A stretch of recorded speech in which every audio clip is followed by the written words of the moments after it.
একসময় ভাবতাম আকুল হয়ে কাউকে চাইলে বোধহয় পাওয়া যায়। লোকে বলতো চেষ্টায় নাকি সব হয়। আমিও মনে প্রাণে বিশ্বাস করতাম সত্যিকারের চাওয়া পাওয়ার হিসাব বোধহয় মিলেই যায় একদিন। তীব্র আকুতি নিয়ে কাউকে চেয়েছিলাম, চেষ্টার কমতি ছিল না একটু। তবুও স্রষ্টা আমার প্রার্থনা শোনেননি। পৃথিবী আমারে শূন্য হাতে ফিরিয়ে দিয়ে শিখিয়েছিল অনেক কিছু। আমরা এমন মানুষের কাছ থেকে কিছু একটা পাওয়ার আশা করি, যে মানুষটা আসলে কিছু দেওয়ার ইচ্ছেই নেই। দিন শেষে মানুষটা কষ্ট দেয় না, কষ্ট দেয় একপাক্ষিক অনুভূতিটা। যে মানুষটা কখনো আসবেই না, তার জন্য ব্যাকুল হয়ে করা অপেক্ষার কোনো শেষ নেই।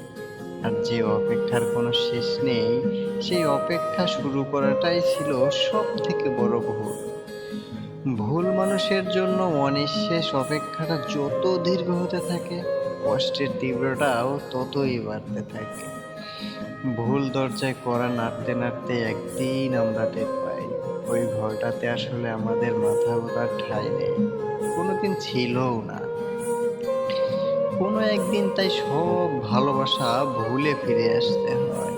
কিন্তু একবার যার বুকের ভেতর অমন বেপরোয়া ভাঙচুর হয়ে গেল, সেই হেরে যাওয়া এলোমেলো মানুষটা কি আর আগের মতো থাকে?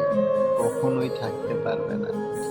নক্ষত্রের মতো মানুষও জ্বলজ্বল করতে থাকে চোখের সামনে, অথচ সে ঝরে গেছে, বিলীন হয়ে গেছে সেই কবে। সে খবর কেউ জানে না।